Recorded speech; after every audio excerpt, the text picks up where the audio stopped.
नाम समझ के ये मत सोच लेना कि ये बायोलॉजिकल क्लासिफिकेशन ही है। हम पहले इसको कंप्लीट करते हैं, ये तो उसके हिसाब से आ रहा है ना। बायोलॉजिकल क्लासिफिकेशन जल्दी कंप्लीट हो जाएगा और टेंशन लेने की जरूरत नहीं, अच्छे से कंप्लीट होगा। जहाँ जहाँ से क्वेश्चन आते हैं वहाँ से आपको हॉटस्पॉट बता दिए जाएंगे, एनसीईआरटी समझ लेना आप वहाँ पे, ठीक है। तो सबसे पहले हम जो कल का छोटा सा पोर्शन रह गया था उसको कंप्लीट कर लेते हैं। छोटा सा ही पोर्शन है, अगर हमने प्रोफेज 1 को अगर हमने समझ लिया तो बाकी सारी की सारी समझ लो क्या आ गई है, मियोसिस समझ में आ जाएगी, ठीक है। तो अब हुआ क्या था, लेप्टोटिन में क्या हुआ था, जाइगोटिन में क्या हुआ था, मैंने आपको ये दोनों के फीचर बता दिए थे। अच्छा, पेकाइटिन में भी क्या कॉम्पैक्शन चलती रहती है, यस। कंप्लीट कब होती है, डाइकाइनेसिस में कंप्लीट, एनसीईआरटी खुद ही बोल रही है, ठीक है। तो चलती रहेगी, ये कंटिन्यूस प्रोसेस है।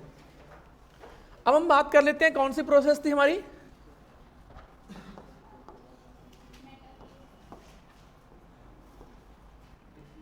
पेकाइटिन थी। हमने लेप्टोटिन और जाइगोटिन के बारे में बता दिया था, फिर मैंने बताना चाहा कि पेकाइटिन के बारे में, तब तक आपने बोला कि मुझे माफ़ कर दो, मुझे जाने दो, भारी गलती हो गया, है ना, मैं पागल था, बहुत मार पड़ेगी। चलो कोई बात।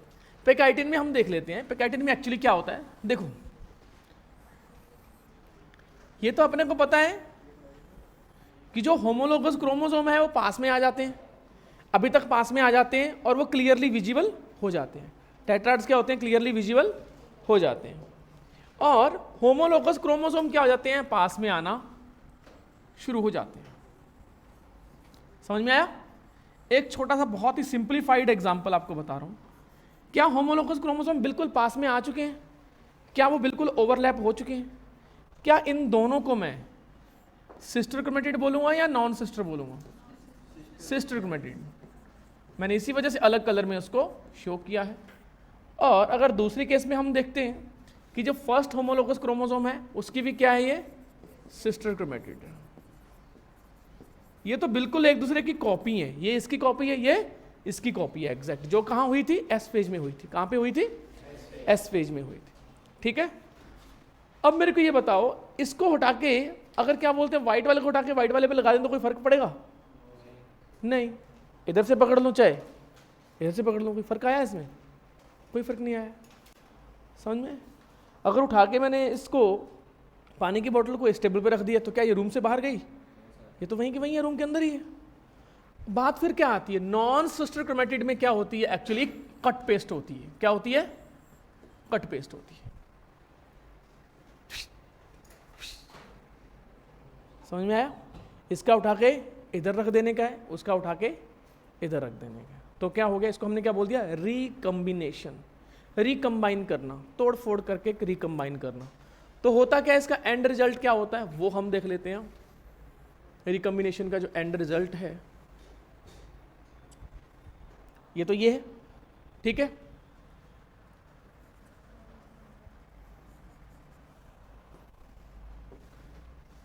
अब यहां पे क्या था, एक तो ये बिल्कुल ऐसे ही था, एज इट इज था।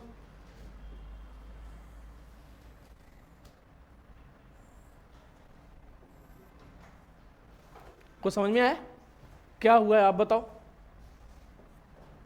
ये वाला जो पोर्शन है, ये जो येलो वाला पोर्शन था इस वाले के पास आ गया ये, ठीक है।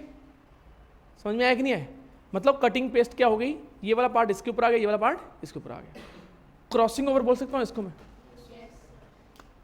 ये क्रॉसिंग ओवर, ठीक है। यानी कि एक्चुअल में क्या होना चाहिए था, ये वाला जो पार्ट है, फॉर एग्जाम्पल थोड़ा सा उसको मैं थिक कर देते हैं, आपको समझ में आ जाएगा। सिस्टर क्रोमेटिड के बीच में कभी भी क्रॉसिंग ओवर नहीं होती है, तो आखिर किसके बीच में होती है, वो नॉन सिस्टर क्रोमेटिड के बीच में होती है, ठीक है।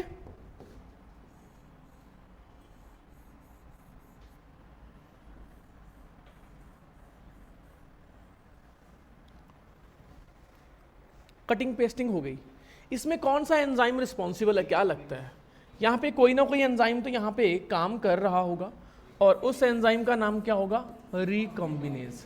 अब ये क्वेश्चन पूछ भी लिया जाता है कि रिकॉम्बिनेज जो एंजाइम है दैट इज एक्टिव इन, तो किस स्टेज में एक्टिव होगा वो? पेकाइटिन में एक्टिव होगा।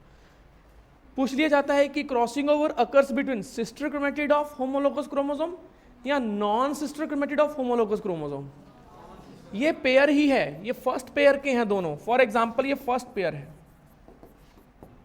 तो फर्स्ट पेयर का पहला क्रोमोसोम जो है वो फर्स्ट पेयर के ही दूसरे होमोलोगस क्रोमोसोम के साथ क्या करेगा? नॉन सिस्टर क्रोमेटिड के साथ जेनेटिक मटेरियल को एक्सचेंज करेगा, तो रिकम्बिनेंट बन जाएंगे। क्या बन जाएंगे? रिकॉम्बिनेंट बन जाएंगे, यानी कि बिल्कुल ही डिफरेंट हो जाएंगे वो। ठीक है, ये क्रोमोसोम पहले क्या था? ये क्रोमोसोम पहले सिर्फ व्हाइट था, ये क्रोमोसोम क्या है? येलो है। फॉर एग्जाम्पल है, ये येलो व्हाइट नहीं होते, ये सीक्वेंस डिफरेंस होते हैं थोड़े बहुत। ठीक है, अब यहाँ पे क्या, अगर मैंने क्या बोलते हैं कटिंग पेस्टिंग कर दी, इसको उठा के क्या बोलते हैं इधर भेज दिया, और इस व्हाइट वाले को उठा के क्या बोलते हैं इस वाले के पास भेज दिया, तो क्या हो जाएगा? ऐसे करके क्रॉसिंग ओवर हो जाएगी। ठीक है, क्या अभी भी ये दोनों क्रोमोसोम आपस में जुड़े हुए हैं? यस और नो? क्या वो अलग हुए हैं? नहीं। ये बीच का जो पूरा जो लेडर शेप प्रोटीन है, ये कौन सा है? Synaptonemal complex. ये अभी भी बना हुआ है, ये अभी डिसॉल्व नहीं हुआ। ओके, ठीक है, तो ये सारी की सारी कहाँ प्रोसेस हो रही है? पेकाइटिन में हो रही है।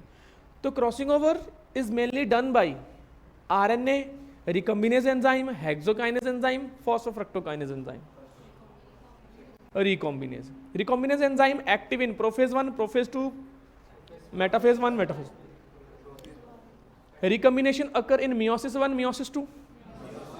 Recombination occur in the which stage of meiosis 1? Prophase 1. सब स्टेज उसकी कौन सी आ जाएगी? पेकाइटिन। थर्ड स्टेज या फोर्थ स्टेज? Third stage. ऐसे क्वेश्चन आ जाते हैं। हो गया, मैंने आपको क्वेश्चन बता दिए कैसे आते हैं, अब तो सॉल्व कर लोगे। आगे बढ़ते हैं, चलो। इसका रह गया था, इसके बाद क्या होता है? इसके बाद क्या लगता है, ये सिनेप्टोनिमल कॉम्प्लेक्स टूटने चाहिए कि नहीं टूटने चाहिए? ये टूट जाते हैं सिर्फ कुछ कुछ जगह को छोड़कर, जहाँ पे क्रॉसिंग ओवर हो चुकी होती है वहाँ को छोड़कर बाकी सब जगह से क्या हो जाते हैं? ये लेडर लाइक प्रोटीन, सीढ़ियों जैसे जो प्रोटीन है वो टूट जाते हैं। चलो भाई आराम से बनाते हैं, ठंडे दिमाग से बनाते हैं।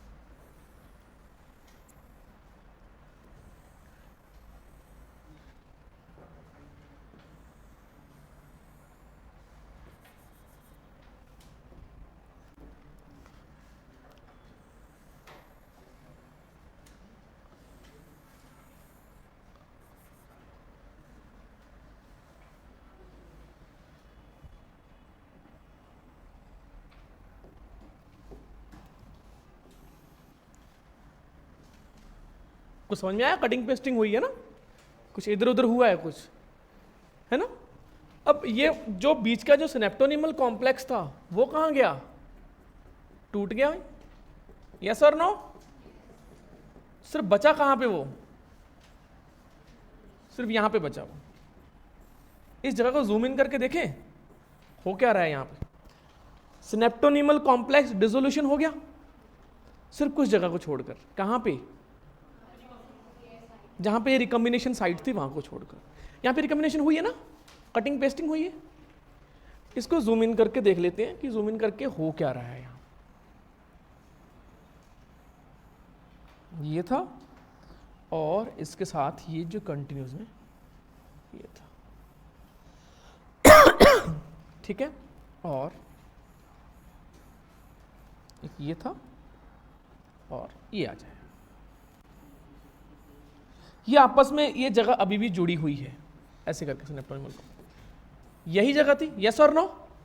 ऐसे ये जगह है तो कौन सी साइट है ये? एक्स जैसी साइट नहीं लग रही आपको? क्या इस साइट को मैं काइज़मेटा बोल सकता हूं? तो काइज़मेटा फॉर्मेशन अकर इन डिप्लोटिन या जाइगोटिन? सिनेप्टोनिमल कॉम्प्लेक्स डिसोल्यूशन अकर इन, तो आप यहां पे लिखोगे सिनेप्टोनिमल कॉम्प्लेक्स डिसोल्यूशन या फिर ब्रेकडाउन। डिसोल्यूशन या ब्रेकडाउन एक ही बात है। Occurs in what? Diplotene. X shape structure formed in diplotene, ठीक है। और क्या है, काइजमेटा formed occur in,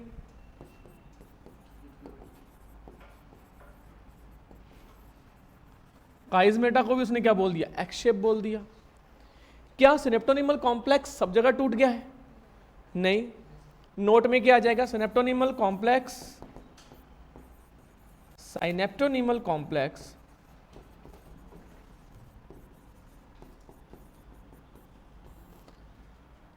remain intact at chiasmata site या फिर एट रिकॉम्बिनेंट साइट, ठीक है। रिकॉम्बिनेंट साइट के ऊपर ये बने रहते हैं। ये क्वेश्चन भी पूछा गया है, पूछा गया कि नहीं पूछा गया है? यस और नो? देखा है टेस्ट सीरीज में कभी? पता चल जाएगा। आगे बढ़े, डिप्लोटिन हो गई है कंप्लीट, तो बचा क्या, एक्स शेप स्ट्रक्चर है फॉर एग्जांपल, ये जुड़ी हुई है, और मैं ऐसे करते करते करते करते करते करते करते कहाँ पहुंच गया, यहाँ तक। ये जो एक्स शेप था ये कहाँ पे आ गया, ऐसे सरकता सरकता, फिर ये अलग हो जाएगा। अगर मैं बीच से ऐसे तोड़ने लग गया तो टूट सकते हैं दोनों क्रोमोसोम, तो धीरे धीरे स्लाइडिंग करता है वो, उसको हम बोलते हैं टर्मिनलाइजेशन ऑफ काइजमेटा। काइजमेटा का टर्मिनस पे आना ही क्या कहलाता है। अच्छा, डिप्लोटिन कहीं ना कहीं एक और बहुत ही खासियत है डिप्लोटिन की, कोई बता सकता है? उस साइट ऑफ जो वर्टिब्रेट हैं उसमें क्या रहती है, ये बहुत प्रोलॉन्ग टाइम तक रहती है। फॉर एग्जाम्पल, एक फ़र्क ये है कि जो मियोसिस है वो मेल में स्टार्ट होती है 11 से 13 ईयर की एज के बाद, आफ्टर प्यूबर्टी। जबकि अगर हम बात करते हैं फीमेल की, तो वो कहाँ पे शुरू हो जाती है, हमने सेक्सुअल रिप्रोडक्शन में पढ़ा, फीटस स्टेज में शुरू हो जाती है, ठीक है। वहाँ पे शुरू तो होती है, बट डिप्लोटिन पे जाके क्या हो जाती है, अरेस्ट हो जाती है। तो डिप्लोटिन क्या है, मियोसिस 1 का पार्ट है या मियोसिस 2 का पार्ट है? तो अगर क्वेश्चन आता है कि मियोसिस 1 पे अरेस्ट होती है, मियोसिस 2 पे अरेस्ट होती है, मियोसिस 1 की कौन सी स्टेज में अरेस्ट होती है, प्रोफेज 1 में। अब प्रोफेज 1 की भी कौन सी में होती है, 3rd में या 4th में? 4th स्टेज में। ऐसे क्वेश्चन भी आ सकते हैं, दिमाग को जगाना है,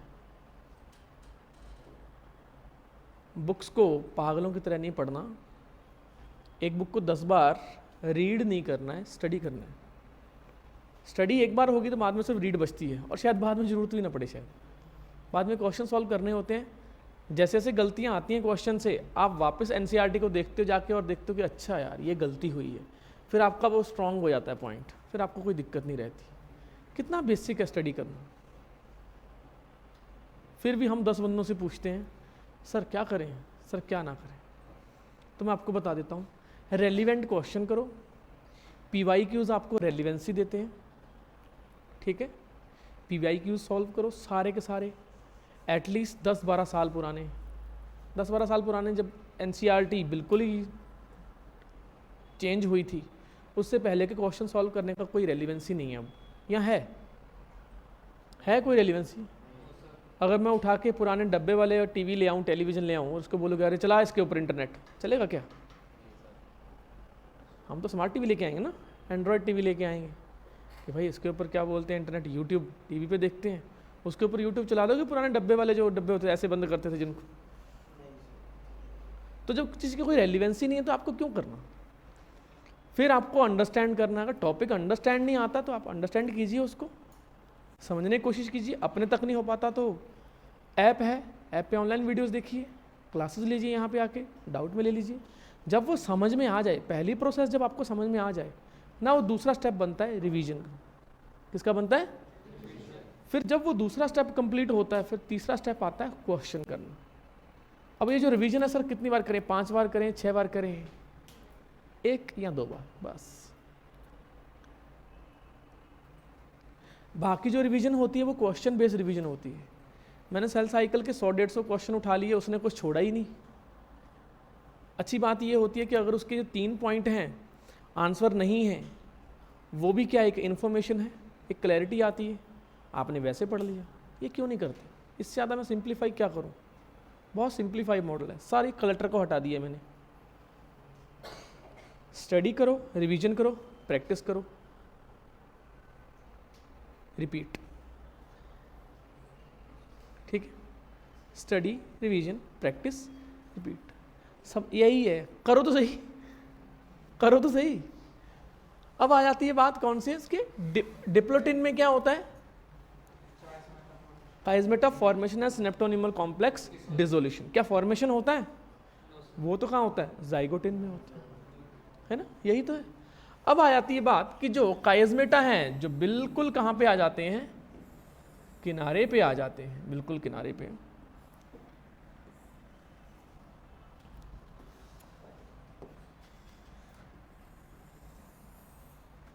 बिल्कुल किनारे पे पहुंच गए। अब ये आपस में अभी भी जुड़े हुए हैं सिस्टर क्रोमेटिड, ठीक है। ये देखो ऐसे क्या हुआ था, ऐसे करके पेस्ट हुआ था, यस और नो। ये पता लग रहा है अपने को कि यहाँ पे क्या हुआ है, कॉपी पेस्ट हुई है, बिल्कुल टर्मिनस पे क्या हो चुके हैं, आ चुके हैं। यहाँ तो ये टर्मिनस पे आ जाते हैं या फिर क्या हो जाते हैं, वहाँ से हट जाते हैं। समझ में आया, थोड़े टाइम तक ट्रांजिएंटली बने रहते हैं, बाद में तो इनको डिसोसिएट होना ही है इनको, यस और नो। तो डाइकाइनेसिस के बाद यानी कि मेटाफेज में प्रोफेज 1 जब कंप्लीट हो जाती है तो वहाँ से हटे हट के फिर पूरा कंप्लीटली कंडेंस हो जाते हैं, फिर वो मेटाफेजिक प्लेट पे आते हैं, जैसे कि नॉर्मल मेटाफेज में हुआ था। यहाँ पे कंप्लीट हो गया। ये प्रोसेस कौन सी थी, ये लास्ट प्रोसेस कौन सी थी, डाइकाइनेसिस, ठीक है। इसमें क्या हुआ, टर्मिनलाइजेशन ऑफ काइज़मेटा।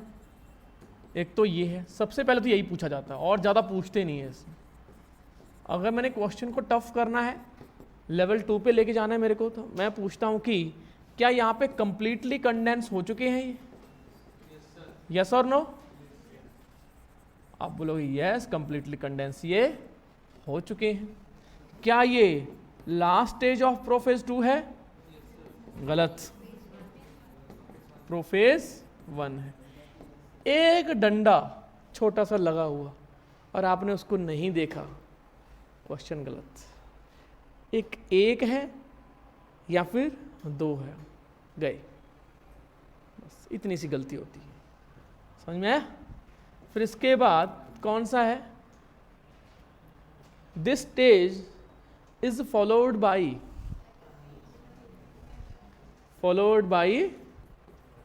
मेटाफेज। कौन सी, 1 या 2, 1। अब समझ में आ गया, समझ में आने लग गया ना, देखो ऐसा समझ में आता है। हो गया कंप्लीट डाइकाइनेसिस। इसके बाद अब हम देख लेते हैं कि मेटाफेज 2 में क्या होता है, सॉरी मेटाफेज 1 में क्या होता है, क्योंकि इसके बाद तो मेटाफेज क्या आती है, 1 आती है। चलो हम देख लेते हैं। नॉर्मली मेटाफेज में क्या होता था, आप बताओ, फुली कंडेंस हो जाते थे। उनकी जो मूवमेंट थी वो कहाँ पे होती है, पोल टू काइनेटिक और अटैचमेंट यहाँ पे भी होगी। बाकी सारी प्रोसेस सेम है, कुछ भी अलग देखने की जरूरत नहीं है। बस एक डिफरेंस आ जाता है, यहाँ पे क्या है, जो होमोलोगस क्रोमोसोम है, फॉर एग्जाम्पल यहाँ पे मैं सिर्फ 3 पेयर दिखा रहा हूँ, ठीक है। एक्चुअल में कितने पेयर होते हैं, सारे 23 पेयर। कहाँ पे आ जाते हैं, इक्वेटोरियल प्लेट पे आ जाते हैं और आमने सामने आ जाते हैं। ये खासियत होती है, आमने सामने आ जाते हैं। तो इसको हम क्या बोलते हैं, डबल इक्वेटोरियल या फिर single equatorial plate. Double equatorial plate होती है, आमने सामने आते हैं, सिंगल फाइल नहीं बनाते। जबकि मेटाफेज, नॉर्मल मेटाफेज में क्या था, सिंगल इक्वेटोरियल प्लेट थी, है ना, क्योंकि उसमें सिस्टर क्रोमेटिड को सेपरेट करना था, याद करो। जबकि अब क्या है, होमोलोगस क्रोमोसोम के पेयर को अलग करना है, पर्पस हमारा ये है। इसी वजह से उनको आमने सामने लेके आया जाता है, ठीक है। तो आमने सामने लाएंगे, ऑब्वियसली तो होगा क्या, होंगे अलग अलग, यस और no.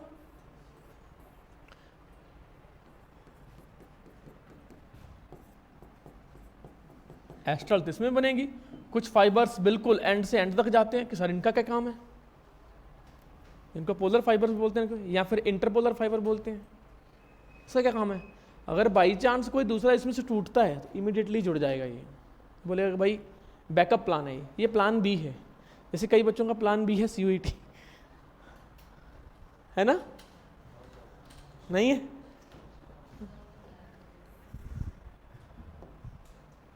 There is no plan B. एक स्टोरी होती है,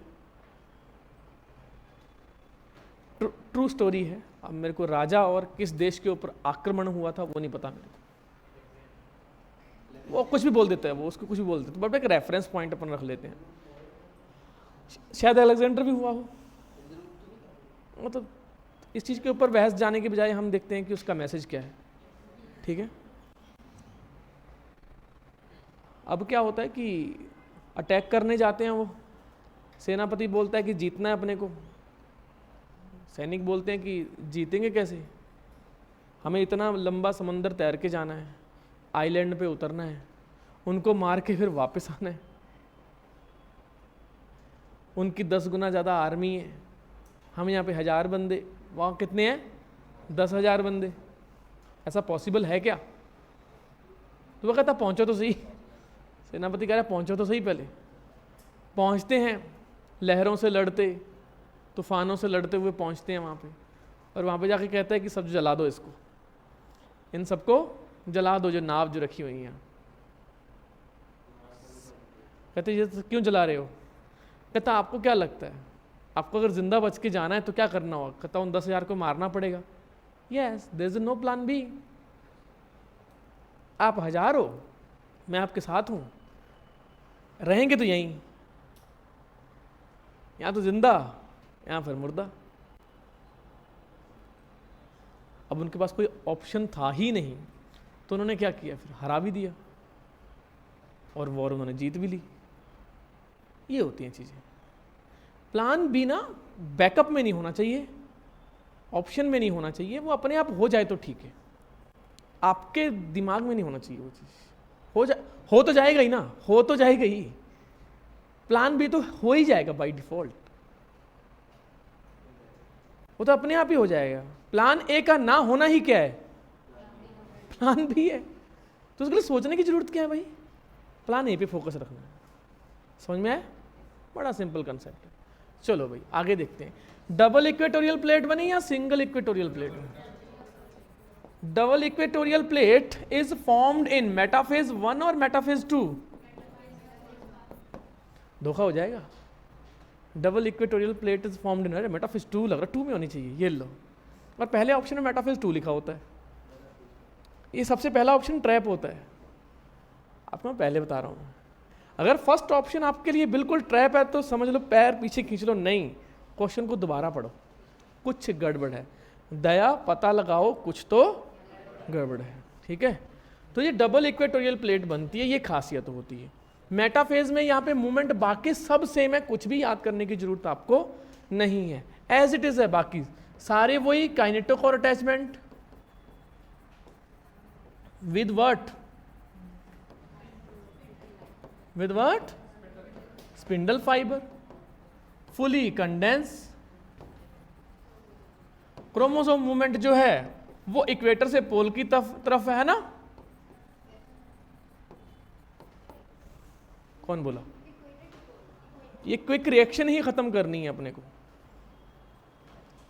एक्चुअली आपका कसूर नहीं है। हम जब सब्जेक्टिव टेस्ट करते थे या स्कूल में जब करते थे, तो जिसको पहले आता था वो फटाक से कि मेरे को जल्दी करके दिखाना है, देखो मैंने पहले कर दिया। यहाँ पे जल्दी नहीं करना है, जल्दी के साथ एक और चीज़ करनी है, एक्यूरेट करना है। ये एक समस्या है यहाँ पे। ठीक है, कोई नहीं देख रहा, आपको 3 घंटे ही मिलेंगे, आप पहले उठ के जा ही नहीं सकते। अगर आपने पहले पेपर कर दिया तब भी क्या बोलते, पंखों के वो टॉर्क गिर रहे हो गए, RPM इतना चल रहा है इसका, तब भी वही करना पड़ेगा आपको। तो इससे अच्छा है कि क्वेश्चन को 2 बार पढ़ लो। क्विक रिस्पॉन्स नहीं देना है, करेक्ट रिस्पॉन्स देना है। मेरे साथ भी ऐसा ही होता था, मैं भी करता था जल्दी करके दिखाना, देखो मैंने कर दिया। यहाँ पे 4-7 बंदों के साथ लड़ाई है ही नहीं, 20 लाख बंदों के साथ लड़ाई। 20 लाख बंदे फॉर्म भर रहे हैं, इस बार 21 लाख भी हो सकते हैं, हु नोज। कोई पुराने पापी बैठे हैं 23-24 साल वाले, जो वो भी तो भरेंगे। किसी का दिमाग घुमा रहे 5 साल पहले दिया, तो अब फिर के देखते हैं ये या सर नो। तो पुराने पापी आने वाले हैं कंपटीशन देने के लिए, और उनका पता है नहीं उनका। वो पुराने पिलर हैं, पुरानी बिल्डिंग होती है ना जो जल्दी हिलती नहीं है, जल्दी उनका सीमेंट नहीं गिरता, वो वैसे ही हैं वो किले। उनके साथ भी लड़ाई है। आधों की तो शादी हो चुकी है, कहीं तो एक के क्या बोलते हैं नन्हे मुन्ने और रखे होंगे, एग्जाम देने आएंगे और मिलेंगे आपको। उनमें कोई बुराई नहीं है उनकी, अगर एलिजिबिलिटी क्राइटेरिया बन रहा है तो वो आएंगे। बात हमारी है कि हम कहाँ स्टैंड कर रहे हैं। ठीक है, करेक्ट रिस्पॉन्स की तरफ जाना है। चलो भाई, मेटाफेज का पता लग गया। अब इसके बाद कौन सी आती है? एनाफेज। एनाफेज में होता क्या है यहाँ पे? क्या सिस्टर क्रोमेटिड सेपरेट होते हैं? क्या होमोलोगस क्रोमोसोम एक चले जाते हैं? है ना? क्या होमोलोगस क्रोमोसोम सेपरेट हो गए हैं? ऐसे बोलोगे क्या डॉक्टर बनेगा रे तू? आओ ये सब नहीं होना है, लाउड नहीं। मेरे को भी आलसी करोगे हैं, और आपको तो पता ये कंटेजियस होती है चीज। लो देख लो, रोक लो। एनी हाउ, यहां पे थोड़ा सा मैं एक चीज कर देता हूं सिंप्लीफाई करने के लिए, ये कर देता हूं। चलो, इसका मतलब ये नहीं कि यहां पे लगी नहीं होती है, लगी होती है, आपको समझाने के लिए कर देता हूं। अच्छा, मूवमेंट कहां से कहां हो रही है? इक्वेटर से इक्वेटर टुवर्ड्स पोल, ये मूवमेंट है। किसकी? सिस्टर क्रोमेटिड की या होमोलोगस क्रोमोसोम की? Homologous chromosome. Perfectly fine, chromosome. ठीक है, यही है। क्या सिस्टर क्रोमेटिड सेपरेट हुए यहां पे? क्या सेंट्रोमियर स्प्लिट हुआ? सेंट्रोमियर स्प्लिट हुआ? आप बताओ, आप खुद बताओ, आप बताओ। कैसे बोल सकते? अभी भी बंधे हुए हैं ये होमोलोगस क्रोमोसोम के सिस्टर क्रोमेटिड, अभी भी क्या है? बंधे हुए हैं। नो सेंट्रोमियर स्प्लिटिंग और नो क्रोमेटिड सेपरेशन। कौन से क्रोमेटिड? Sister chromatid separation. समझ में आ गया? टफ था? क्वेश्चन आता है पीवाईक्यूज में, मिल जाएगा आपको एक? नहीं मिल जाएगा? नहीं मिल जाएगा?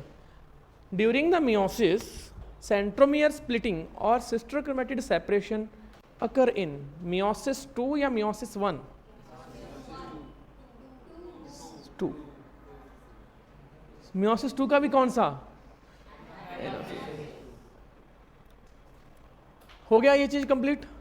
एनाफेज से आगे बढ़े हम। क्या है एनाफेज से आगे? टीलोफेज। कौन सा? 1।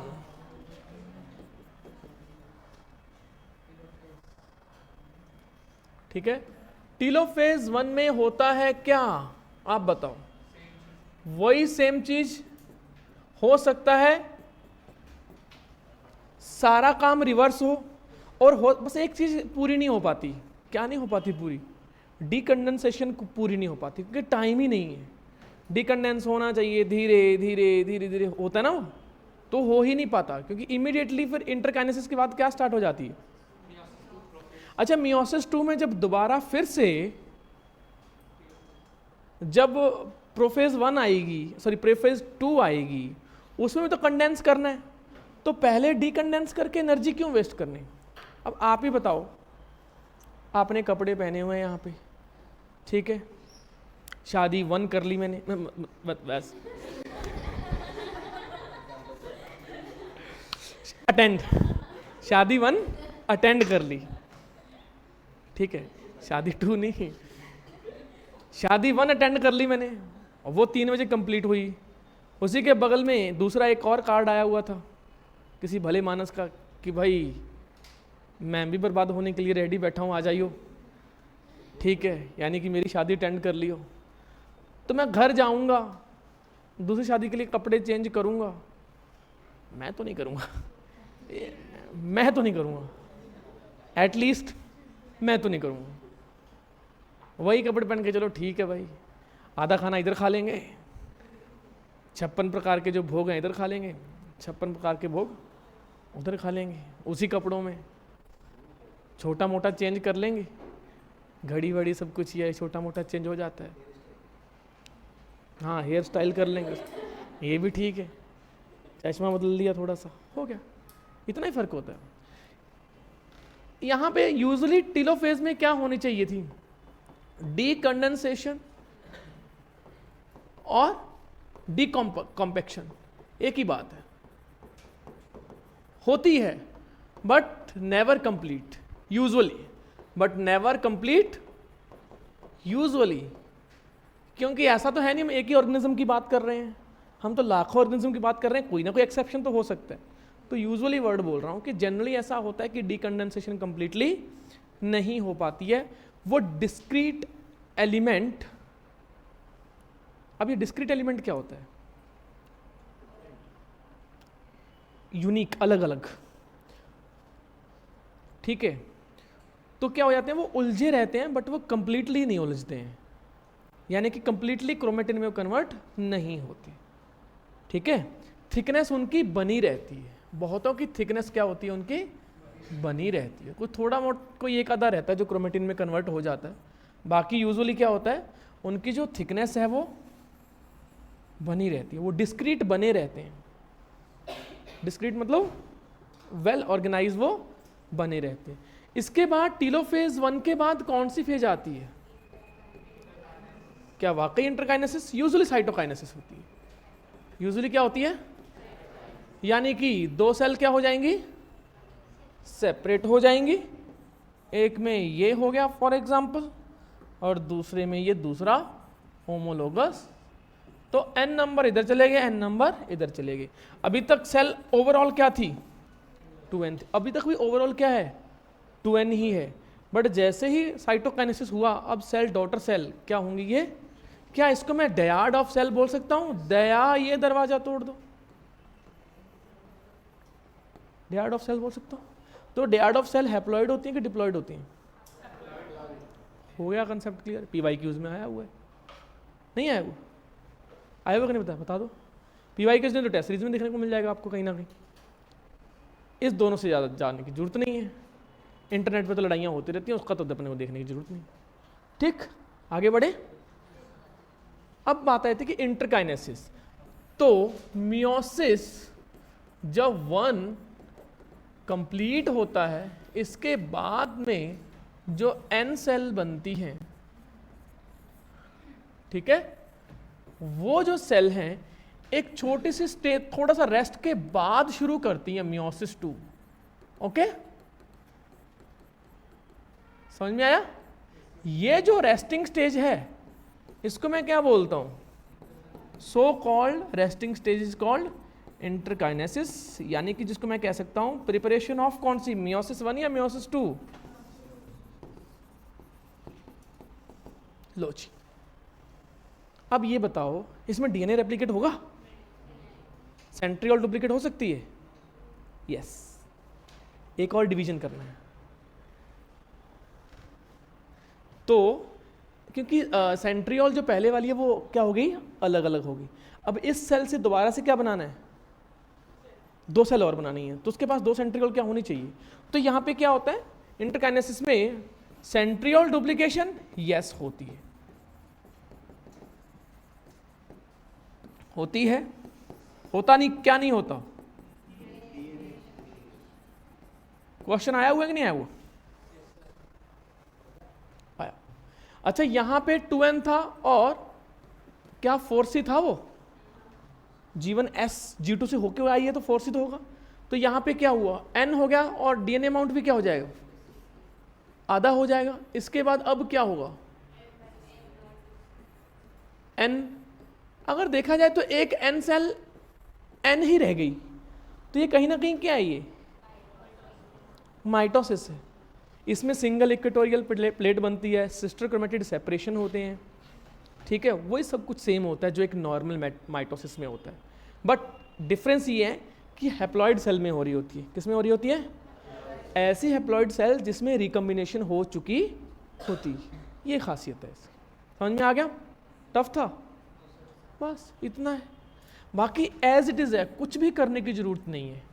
आपको एक छोटा सा काम करना है, आपको मियोसिस 1 और मियोसिस 2 के बीच में डिफरेंस एक टेबल लेके बनाना है। आपको ये बताना है कि एनाफेज 1 और एनाफेज 2 में क्या डिफरेंस है। एनाफेज 1 में होमोलोगस क्रोमोसोम सेपरेट होते हैं, एनाफेज 2 में क्या होता है? सिस्टर क्रोमैटिड सेपरेट होते हैं।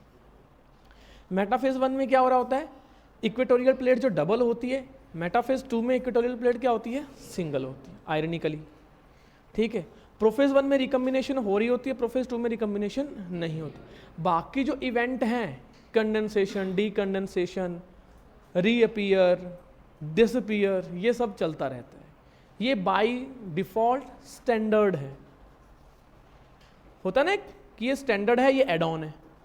एड ऑन हमने पढ़ लिया, स्टैंडर्ड हमने जो सारे के सारे कहाँ से देखेंगे? हम माइटोसिस वाले देखेंगे, एज इट इज चिपका देंगे।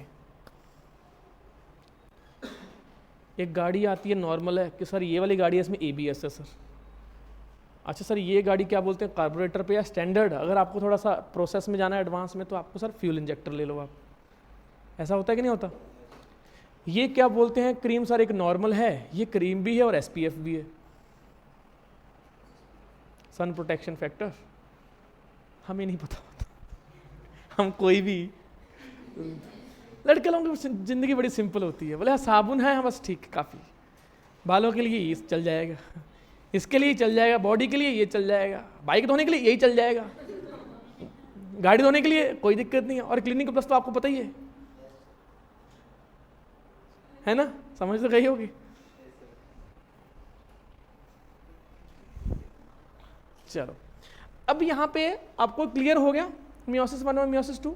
ये वाली जो सेल्स होती हैं इनमें N तो आ गया, और क्या है? C। क्रोमेटिड क्या है? नंबर ऑफ जो क्या बोलते हैं DNA अमाउंट है वो कितनी है? C है। यानी कि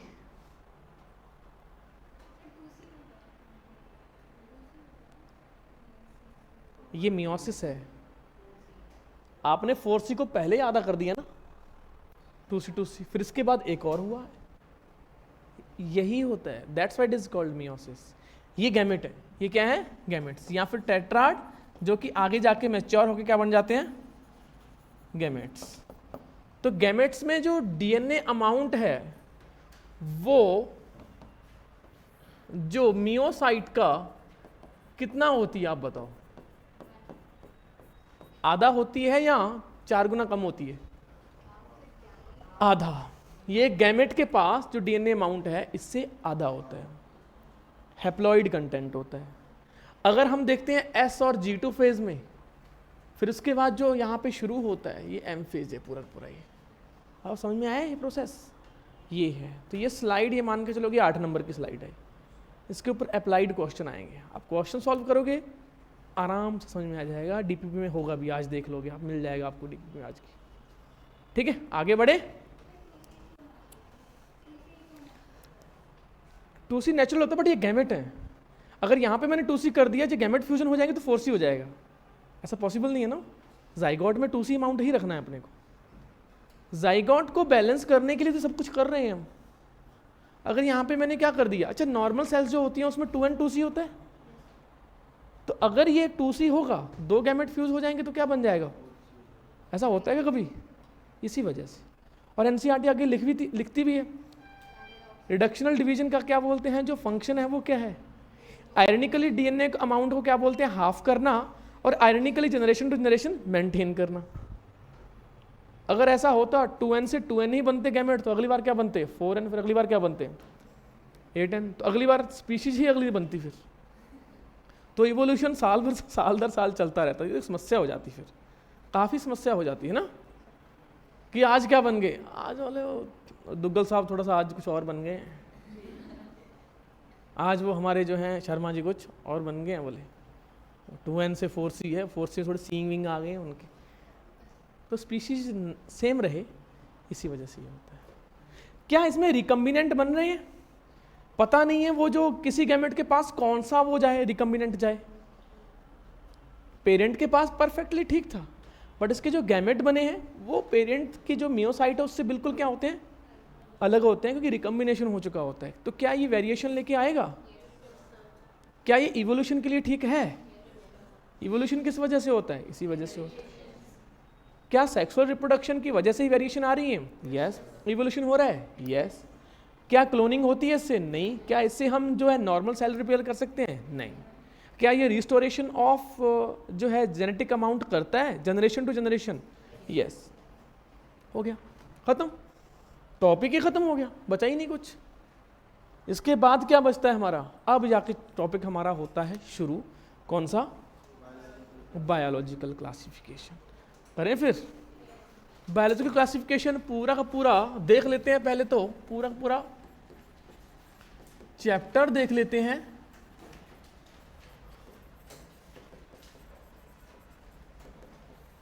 किस चीज के ऊपर डिपेंड है? वायरस के ऊपर है। और क्या क्या है इसमें?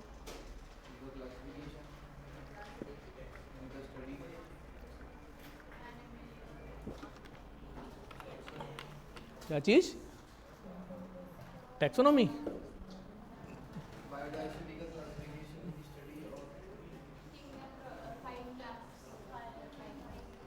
फाइव किंगडम क्लासिफिकेशन, उसके साथ हम थोड़ा सा बाइनोमियल नोमेनक्लेचर का भी देख लेंगे हल्का फुल्का। वैसे तो बाइनोमियल नोमेनक्लेचर कहाँ पे है? लिविंग वर्ल्ड में है, थोड़ा बहुत तो देखना पड़ेगा। तो सबसे पहले तो किंगडम लेवल क्लासिफिकेशन सिस्टम इसमें पढ़ेंगे हम, यस और नो? और हमारे में क्या दिया हुआ एनसीईआरटी ने? 5 किंगडम दिया है या 6 किंगडम दिया है? 5 किंगडम दिया है। 6 के बारे में थोड़ा हिंट दिए हैं, क्लियरली नहीं बोला है, बट हम समझ लेंगे। फिर इसके बाद इसके बेस पे एक टेबल भी है, यस और नो? बड़ी ही प्यारी टेबल है जिसमें डिप्टेरा और इंसेक्टा का पता नहीं चलता कि क्लास है कि ऑर्डर है। फिर हमें ये नहीं पता चलता कि पॉलीमोनियल्स में कौन कौन सी फैमिली आती हैं, जो कि लिविंग वर्ल्ड में दिया हुआ देखा होगा आपने, कंफ्यूज कर रखा है उसने। जिंदगी क्या कर रखी है थोड़ी सी। लिविंग वर्ल्ड वाला देखा है आपने चैप्टर? अबे कोई बात नहीं। अच्छा, फिर इसके बाद आप बताओ क्या है? क्या इसमें आर्की बैक्टीरिया है? क्या इसमें प्रोकैरियोट्स हैं? प्रोकैरियोट्स को तो नाम पूरा बोलते हैं। क्या है? मोनेरा। मोनेरा में क्या आ जाते हैं? कौन से आ जाते हैं?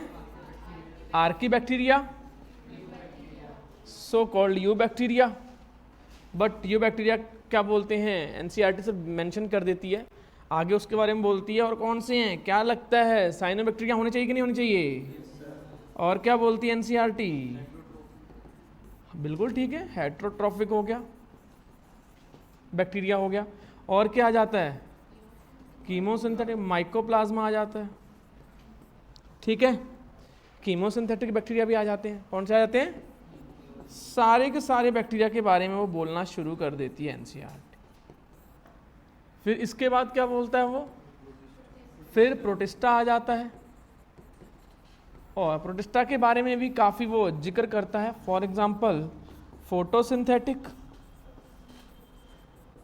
और कौन सा आ जाता है? सेप्रोफिटिक और होलोजोइक, सो कॉल्ड होलोजोइक। ठीक है, ये आ जाते हैं। यानी कि जिसको मैं क्या बोलता हूं? प्रोटोजोआन बोलता हूं इसको मैं। क्या बोलता हूं इसको मैं? तो ये प्रोटोजोआन है। फोटोसिंथेटिक में कौन कौन से आ जाते हैं आप बताओ ना?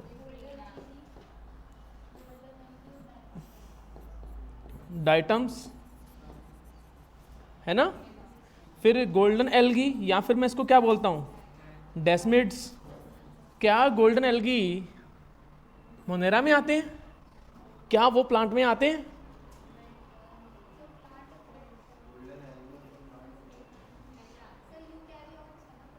यूकैरियोट्स हैं, प्लांट में आते हैं according to 5 kingdom system. Question आया हुआ ना, धोखा दिया हुआ। Which of the following is a not a eukaryote? Golden algae, red algae, blue green algae, brown algae. वो क्या है? प्रोकैरियोट। धोखा ही धोखा है, हर कदम पे धोखा है यहाँ पे, समझ में है? रेडी रहना। इसके बाद क्या है, अब बात आ जाती है हमारा प्रोटिस्टा की सेप्रोफिटिक की बात आ जाती है। तो एक ही दिया हुआ है, स्लाइम मोल्ड्स। अब पूछ लिया जाता है कि क्या स्लाइम मोल्ड्स फंजाई किंगडम में आते हैं, तो आप बताओ नहीं आते। इसमें कौन से आ जाते हैं, प्रोटोजोआन्स आ जाते हैं। तो क्या प्रोटोजोआन्स खुद 4 टाइप के हैं? कौन कौन से हैं? अमीबॉइड, जगह थोड़ी सी कम पड़ रही है, मजा नहीं आ रहा। इसको थोड़ा सा एक काम करते हैं, हम इधर की तरफ ले जाते हैं, ऐसे भी तो कर सकते हैं, है ना? अमीबॉइड, जिनके ऊपर सिलिया होता है, सिलिएटेड। जिनके ऊपर फ्लैजिला होता है, फ्लैजिलेटेड। जो स्पोर्स बनाते हैं उनको हमने क्या बोल दिया? तो स्पोरोजोआन्स कम्स अंडर व्हाट? प्रोटोजोआन्स या फिर प्रोटिस्टा? एक ही बात, प्रोटोजोआन भी किसका मेंबर है? प्रोटिस्टा का ही मेंबर है। लो, इस टेबल से ही क्वेश्चन आ जाएंगे इतने सारे, समझ में आया कि नहीं है? इसके बाद कौन सा है? Kingdom fungi. और जो एनिमलिया और जो प्लांट है उसको उसने 2 चैप्टर में डिवाइड कर दिया आगे जाके, यस और no? Kingdom plantae and kingdom. तो यहाँ पे बहुत ज़्यादा इन्फॉर्मेशन उसकी नहीं है, इन्फॉर्मेशन सिर्फ किसकी ज़्यादा है यहाँ पे? फंजाई की। और फंजाई में उसने फंजाई, प्रोटिस्टा और मोनेरा की है। पूरे चैप्टर की वेटेज पूरे इस टेबल पे आ जाती है कि ऐसा पता चल जाता है। पहले सामने लेके आओ, ब्रेन मैप बनाना चाहिए कि पढ़ना क्या है। तो आज हम कोशिश करेंगे 5 किंगडम क्लासिफिकेशन या आर्की तक हो जाए, ठीक है? फिर फंजाई में क्या है, सबसे पहले क्या आते हैं? बड़े ही प्यारे फाइकोमाइसिटिस, जिनको मैं एल्गल फंजाई बोलता हूँ। फिर दूसरे नंबर पे क्या आते हैं? एस्कोमाइसिटिस, जिनको मैं सैक फंजाई बोलता हूँ। फिर तीसरे नंबर पे आते हैं बेसिडियोमाइसिटिस, जिनको मैं क्या बोलता हूँ? Club fungi, puff balls, club fungi. फिर इसके बाद आते हैं ड्यूट्रोमाइसिटिस, जिसको मैं क्या बोलता हूँ? Imperfect fungi. यही तो है, टफ है। ये पूरा बायोलॉजिकल क्लासिफिकेशन सिस्टम है। फिर इसमें पूरे बायोलॉजिकल क्लासिफिकेशन सिस्टम में एक जो एड ऑन आता है, अलग से आता है, वायरसेस, वायरॉइड्स, प्रायंट्स एंड लाइकेंस, यही आते हैं ना। इनके बारे में एक चैप्टर है, ये पूरा चैप्टर है। चैप्टर बहुत बड़ा है, अच्छू, ठीक है, चैप्टर बहुत बड़ा है। बट अब लग रहा है कि नहीं पढ़ा तो हुआ सारा कुछ। जब आप चीज़ों को लिख देते हो तो क्या हो जाता है? चीज़ें क्लियर हो जाती हैं। इसी वजह से पढ़ने से पहले लिखो कि मेरे को ये पढ़ना है। माइंड मैप होना चाहिए, क्लैरिटी होनी चाहिए कि करना क्या है ज़िंदगी में, करना क्या है और क्यों करना है। क्यों करना है ये तो पता है, ये तो पता है। किसके लिए? डॉक्टर बनने के लिए करना है। और डॉक्टर का एटीट्यूड क्या होता है? डॉक्टर कभी चैं चैं चैं चैं चैं चैं चैं करते हुए देखें किसी को आपने? बताओ, चिरपिंग करते हुए देखें कभी डॉक्टर? अपना काम करते हैं, चले जाते हैं। आपने देखा कोई भी डॉक्टर आ रहा होता है, बाहर कितनी लड़ाइयाँ जो अपने कैबिन में, उसको शांत चाहिए होता है, अपना काम कर रहा होता है। उसको पता है कि मेरे को फोकस रखना है। इसको एंटीबायोटिक की जगह पे एंटीवायरल चला गया, ये बंदा एंटीबायोटिक हो जाएगा, इसको एंटीवायरल का काम हो जाए। उसको फोकस होना चाहिए। तो आप भी फोकस होने चाहिए। वो ठंडे दिमाग वाला होता है, आप भी ठंडे दिमाग वाले होने चाहिए। तो जब तक मेंटल एटीट्यूड डेवलप नहीं हो पाएगा तो डॉक्टर तो बन ही नहीं पाओगे। हशल बशल, गुस्सा, पहले तो इन चीज़ों को त्यागना पड़ेगा अगर आप डॉक्टर बनना। तो जब ये चीज़ें त्याग दोगे तो अपने आप ही चीज़ें क्या हो जाएंगी? क्लियर हो जाएंगी, रास्ते खुल जाएंगे। समझ में आ रहा है? बड़ी शांति से आते हैं, देखा होगा डॉक्टर क्या बोलते, ये टंगा होता है और कोट सा पहन के बड़े उससे आते हैं और 4-5 बंदे के सर ये हो गया, सर ये का ऐसा कर रहा होता वो, सुनता ही नहीं है किसी की। वो सुन रहा हो सब कि हाँ ठीक है, फिर बैठता है, फाइल खोलता है, अच्छा ठीक है आज ये बंदों इन पेशेंट को मैंने वो दिया हुआ है, इतना सब कुछ करना, सब कुछ बहुत ऑर्गेनाइज होता है। अच्छा ऑपरेशन इतने, सब कुछ ये इतना, प्रिपरेशन सब चीज़ चल रही होती है। एक जिस बंदे को ऑपरेशन करना है आज, तो उसकी कितनी तैयारी हो चुकी है, स्टेज 1, स्टेज 2, स्टेज 3, स्टेज 4, सारा कुछ कंप्लीट है कि नहीं? करता कि नहीं करता? और एक हम है। Here we are. Sir biology classification मेरे को अच्छा नहीं लगता सर, प्लांट किंगडम तो बस हटा ही दो। 4 नंबर आ रहे हैं कि नहीं इस क्वेश्चन से यहाँ पे, खत्म बात। बट बड़े फिर 5 किंगडम क्लासिफिकेशन सिस्टम करें। तो एक साइंटिस्ट था, बहुत ही शानदार साइंटिस्ट था, जिसका नाम था विटेकर। अच्छा ये डबल के की स्पेलिंग तो नहीं होनी चाहिए इसमें यार, डबल टी की स्पेलिंग तो हो सकती है ना? चलो जो भी है तो विटेकर ही ना।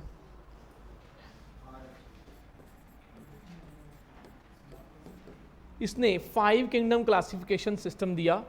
इसने क्या बोला कि सब में सेल टाइप डिफरेंट होनी चाहिए, सब में न्यूक्लियस का क्या है, सेल वॉल का क्राइटेरिया क्या है, ऑर्गेनेलीज कैसे हैं उसके, ठीक है, और ऑर्गेनाइजेशन कैसी है उसकी। और कोई क्राइटेरिया है क्या लगता है आपको? और एक रिप्रोडक्शन होता है और न्यूट्रिशन टाइप होता है। कौन सा होता है? Nutrition and reproduction. रिप्रोडक्शन को यहाँ पे थोड़ा सा मैं क्या करता हूँ, यहाँ पे मैं एक बार हटा देता हूँ, ठीक है, क्योंकि मोर और लेस अपने को पता चल ही जाएगा एसेक्सुअल है कि नहीं। मेजरली हम ये देख लेते हैं। तो सबसे पहले नंबर पे कौन सा है, क्या लगता है आपको? Monera, kingdom Monera. दूसरे नंबर पे क्या आता है? प्रोटिस्टा में यूनिसेलुलर यूकैरियोट्स आते हैं। इसके बाद कौन सा आता है? Kingdom fungi. फिर उसके बाद क्या जाएगा? प्लांटी। और इसके बाद क्या जाएगा? एनिमलिया। अब बताओ सेल टाइप कौन सी है इसमें? प्रोकैरियोटिक है कि यूकैरियोटिक है? प्रोकैरियोटिक, ओल्ड टाइप है।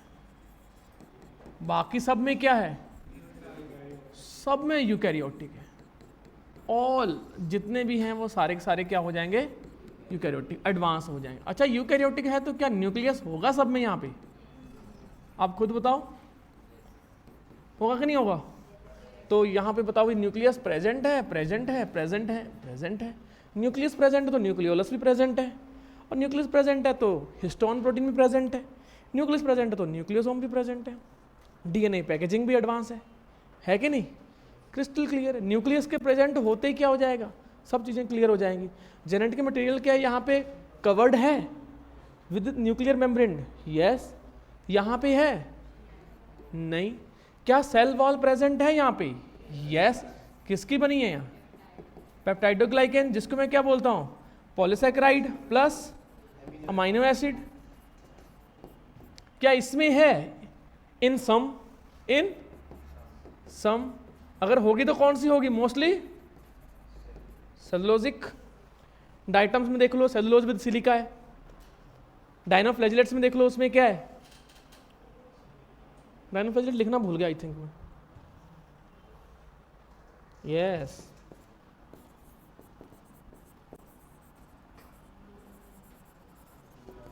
भूलेंगे कुछ नहीं, समझ में आया? अब मेरे को इन सम होता है, सब में होता है? नहीं। अगर है तो मोस्टली क्या होगी? सेलुलोजिक होगी। अब फंजाई में क्या है? यस। कौन सी है? काइटिन। काइटिन भी क्या है? पॉलीसैकेराइड है। प्लांटी में होती है? यस। कौन सी है? सेलुलोजिक है।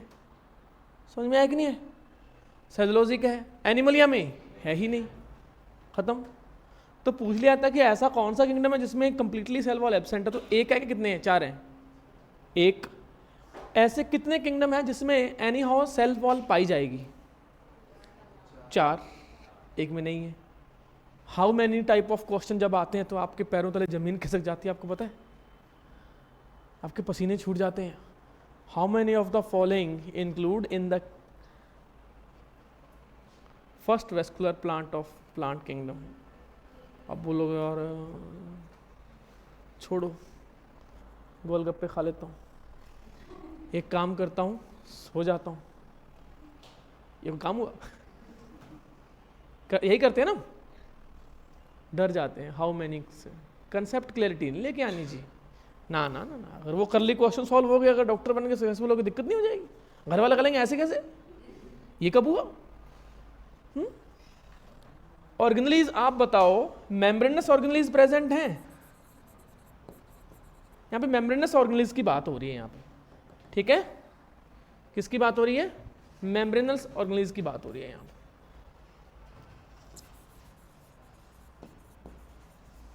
आप खुद बताओ है इसमें? नहीं। अरे तुम खुद बताओ है कि नहीं? ऑर्गेनाइजेशन कौन सा, सेलुलर है या टिश्यू लेवल का है? इसमें भी क्या है? इसमें क्या है? लूजली, लूज सेलुलर है यहाँ पे, लूज टिश्यू लेवल या फिर सेलुलर। लिख रही है ना एनसीईआरटी, देखो मल्टी सेलुलर तो है ही, वो तो भाई यहाँ पे सारी सारी क्या है, ये मल्टी सेलुलर है। मल्टी सेलुलर में लूज टिश्यू है, आप टिश्यू डिफाइन नहीं कर सकते उसमें, आप मुश्किल होता है इसमें टिश्यू डिफाइन करना। नर्वस सिस्टम है इसमें? नहीं। अच्छा मेरे को ये बताओ इसमें क्या है, टिश्यू लेवल आ जाती है या फिर ऑर्गन लेवल आ जाती है? टिश्यू लेवल आ जाती है। और इसमें क्या आती है? हाईएस्ट आती है। तो हाईएस्ट लेवल ऑर्गेनाइजेशन कहाँ पे है? एनिमलिया में। टिश्यू लेवल कहाँ पे है? प्लांटी में। सॉरी ऑर्गन सिस्टम, हाँ टिश्यू एंड ऑर्गन है, बिल्कुल ठीक है, बिल्कुल ठीक है, मैं समझ में आपको। ऑर्गन सिस्टम इसमें आ जाते हैं, सही हो ठीक है। ऑर्गन सिस्टम होते हैं, डाइजेस्टिव सिस्टम हो गया, जैसे कि हमारे नर्वस सिस्टम हो गया, जो कि एक ऑर्गन दूसरे ऑर्गन के साथ कनेक्टेड है। इसमें मोस्टली टिश्यू होते हैं, ठीक है, ऑर्गन होते हैं, बट क्या ऑर्गन आपस में वेल कनेक्टेड है? ऑर्गन सिस्टम बनाते हैं? नहीं बनाते। ऑर्गन सिस्टम इसमें होता है, बिल्कुल ठीक है। न्यूट्रिशन क्या होते हैं? ये बहुत मोस्ट डाइवर्स हैं, मोस्ट डाइवर्स हैं। कोई फोटोसिंथेटिक है, कोई पैरासिटिक है, ठीक है, कोई क्या बोलते हैं कीमोसिंथेटिक है, कीमो ऑटोट्रॉफिक भी होते हैं इसमें। कीमो ऑटोट्रॉफ और किसी में नहीं होता, एक नोट में आ जाएगा, chemo autotroph only present in Monera. इसी वजह से सबसे एडवांस हो जाते हैं ये, किस केस में? न्यूट्रिशनल टाइप के। कोई लोहा खा रहा होता है, कोई फेरस खा रहा होता है, कोई सल्फर खा रहा होता है, यस और नो। कई तो H2SO4 ही खा रहा, तो दे दो भाई, समझ में आया कि नहीं आया? कई तो फ्लैश ईटिंग बैक्टीरिया तक आ जाते हैं। मतलब हर जगह क्या बोलते हैं आपको बैक्टीरिया मिल जाएंगे। धरती के नीचे क्या बोलते हैं, 2 किलोमीटर गड्ढे खोद के बैठ जाओगे, वहाँ बैक्टीरिया हाय हाय बोल रहा होगा, हेलो कैसे हो सब बढ़िया, हाँ ठीक है। 3 किलोमीटर ऊपर जाओगे माउंटेन्स पे बैठोगे, वहाँ पे कोई ना बैक्टीरिया और बढ़िया सब, हाँ ठीक, कोई दिक्कत नहीं। जबकि 8 किलोमीटर 9 किलोमीटर ऊपर है, देखो ये वोल्केनो एक्सट्रीम, हर जगह मिल जाते हैं वो। तो वो न्यूट्रिशनल टाइप डाइवर्सिटी सबसे ज़्यादा किसमें है? जबकि ऑर्गेनाइजेशन की क्या है? सबसे सिंपल है। एनसीईआरटी पूछती भी है क्वेश्चन, एक PYQs आया भी होगा, अपने टेस्ट सीरीज देखा भी है कि बिहेवियर वाइज क्या बोलते हैं, बहुत कॉम्प्लेक्स है, ऑर्गेनाइजेशन वाइज क्या है, बहुत सिंपल है। कौन है? बैक्टीरिया, मोनेरा किंगडम के जितने भी हुए है ना, हर जगह मिल जाएंगे, सर्वसत्र हैं ये। जहाँ जहाँ धरती एग्जिस्ट करती है, सो कॉल्ड धरती, या जितने इसके स्फीयर हैं, हाइड्रोस्फीयर, स्ट्रेटोस्फीयर, सब कुछ है, वहाँ पे कोई ना कोई बैक्टीरिया आपको देखने को मिल ही जाएगा, ठीक है। जहाँ पे जितनी टफ से टफ वायबल कंडीशन हो सकती है वहाँ मिल जाएगा। 120 डिग्री टेम्परेचर पे जहाँ पे पानी एग्जिस्ट नहीं करता, पानी वेपर बन जाता है, वहाँ पे वो चिल कर रहे होते हैं, बैक्टीरिया कर रहे होते हैं, चिल कर रहे होते हैं, 120 डिग्री पे चिल कर रहे होते हैं, कमाल है। ये इधर क्या है, यहाँ पे भी डिफरेंट टाइप के हैं but less diverse than Monera, बाकियों से ज़्यादा है, मोनेरा से न्यूट्रिशनल टाइप इनकी कम है। समझ में आया? तो ये भी डाइवर्स हैं but less diverse than fungi, completely heterotrophic. Heterotrophic में वो 2 टाइप के हो सकते हैं, सेप्रोफिटिक भी हो सकते हैं और पैरासिटिक भी हो सकते हैं, बट हैं कंप्लीटली हेट्रोट्रॉफिक। ये सिर्फ एक ही टाइप का है, क्या है? ऑटोट्रॉफिक। और ये भी क्या है? हेट्रोट्रॉफिक। अब क्वेश्चन पूछ लिया जाता है कि कौन से 2 किंगडम ऐसे हैं जो कंप्लीटली हेट्रोट्रॉफिक हैं। अब ये क्वेश्चन पूछ लिया था कि जो ऐसा कौन सा किंगडम है जो कंप्लीटली ऑटोट्रॉफिक है। हाउ मैनी ऐसे क्वेश्चन आते हैं, याद आया अब? तो ये टेबल आपको क्या लगता है, ये छोटा टेबल है, आप हाईलाइट कर लिया और अपने हो गया, ठीक है। इंसेक्टिवोरस क्या वो फोटोसिंथेसिस नहीं करते? वो तो न्यूट्रिशन की कमी पूरी करने के लिए, जस्ट नाइट्रोजन कमी पूरी करने के लिए कर रहे हैं, है ना? समझ में आया कि नहीं है? अब कोई ये वो वाली आए थे ना, एगिटेरियन, वेजिटेरियन, नॉन वेजिटेरियन, ये एक समस्या खड़ी हो जाती है कि भाई तू क्या है? मैं पार्शली एगिटेरियन। बोले कब? जब घर वाले नहीं होते तो एगिटेरियन, नहीं तो वेजिटेरियन। न्यूट्रिशन टाइप चेंज हो गया, है ना? कहता तू क्या है? कहता मैं completely veg. Facultative non veg. कहता कैसे? फ्री में मिल जाएगा तो खा लेता हूँ। Terms and condition apply. ये चीज हो गया। टफ था, इजी था? चलो भाई आगे बढ़ते हैं। अब आ जाती है हमारी बात, आ जाती है सबसे पहले नंबर पे। यहाँ पे हम करते हैं मोनेरा के बारे में। किसके बारे में करते हैं? मोनेरा के बारे में पढ़ते हैं। Kingdom Monera. टाइम तो नहीं हुआ अभी? होने वाला है, हाँ आधे घंटे बाद होने वाला है। होने वाला है, होने वाले की डेफिनेशन थोड़ी है होने वाला है। क्या दिन में होने वाला है? आज पूरा दिन लगा सकता हूँ मैं। आगे रेडी रहना। आगे 4 बजे कोई स्ट्रिक्ट घड़ी नहीं बज रही है। समझ में आया कि नहीं है? वो 4:30 भी हो सकते हैं। बॉटनी का सिलेबस जूलॉजी से ज़्यादा है, फास्ट नहीं है। हाँ अच्छा वास्ट, हाँ वास्ट तो है। ठीक है, ठीक। अच्छा मतलब वो नहीं करना, मतलब है लॉन्ग में पढ़ना नहीं है, मतलब है घर जाके भी तो करना होता है। चलो चलो ठीक है, ये भी ठीक है। तो आज हम क्या बोलते हैं? आर्की बैक्टीरिया के बारे में देखते हैं। आर्की बैक्टीरिया क्या होते हैं? ओल्ड बैक्टीरिया होते हैं। और एक होते हैं normal you bacteria. You bacteria में क्या आ जाएगा? फोटोसिंथेटिक। कौन से?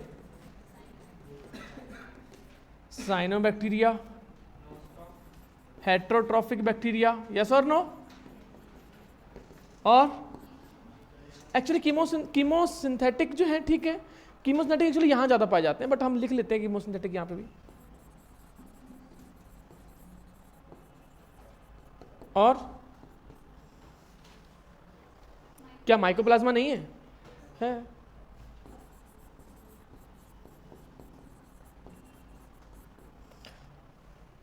यू बैक्टीरिया है न्यू बैक्टीरिया। ये है पुराने बैक्टीरिया। जब धरती आग उगलती थी, टेम्परेचर था 100 डिग्री से ज़्यादा, बहते हुए लावा थे, धरती ठंडी हो रही थी, पानी जस्ट क्या था अभी टेंजिबल फॉर्म में आया था, वेपर से बन के ठंडा होना शुरू हुआ था, सो कॉल्ड ठंडा। 200 डिग्री से कहाँ पे आया था वापस? 100 डिग्री। कंडेंस होना शुरू हुआ तो धरती पे आना शुरू हुआ। अब 90 डिग्री टेम्परेचर क्या है? हॉस्टाइल है कि हॉस्पिटेबल है? हॉस्टाइल है ना? हॉस्टाइल है तो सेल वॉल स्ट्रांग होनी चाहिए, यस और नो? सेल मेम्ब्रेन स्ट्रांग होनी चाहिए। कंडीशन एनारोबिक थी कि एरोबिक थी? एनारोबिक थी, ठीक है। अगली बार वैसे चलो अभी तो 2-3 बच्चे चले गए हैं, मेरी क्लास में आने से पहले पूछना पड़ेगा, जाने से पहले पूछना पड़ेगा, सर वो कहाँ है ब्रांच पर? गेट बंद कर दो, वो पूछ के नहीं गए हैं। कोई अगर हो तो गेट बंद कर।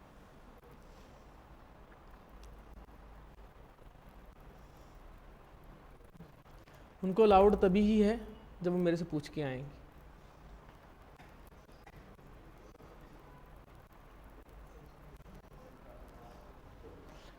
जाओगे भी पूछ के, आओगे भी पूछ के, ठीक है? हमेशा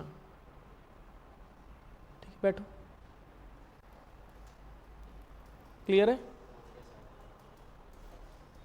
बहुत कम टाइम में हाई नहीं जा सकते, ऐसी कोई इशू नहीं है, जाने के लिए मना नहीं, पर पूछ के जाना है और पूछ के आना है, ठीक है? थोड़ा सा इतना भी साइन कर दे कि हाँ ठीक है, ओके फाइन। अब आ जाती है आर्की बैक्टीरिया में कौन सा है? क्या बड़ा ही प्यारा थर्मोफिलिक बैक्टीरिया है?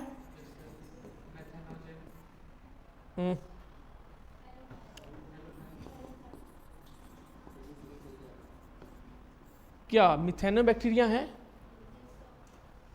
थर्मो एसिडो बैक्टीरिया हैं? चलो इसको थर्मो एसिडो कर लेते हैं, इसको हम क्या कर लेते हैं, हेलो कर लेते हैं, ठीक है, हेलो, ठीक है, तीन टाइप के हैं। अच्छा, आर्कीबैक्टीरिया की सेल वॉल किसकी बनी होती है? स्यूडो म्यूरिन की बनी होती है। किसकी बनी होती है? और सेल वॉल किसकी बनी होती है? और सेल मेम्ब्रेन कैसी होती है इसकी? लिपिड मोनोलेयर होती है। क्या होती है? लिपिड।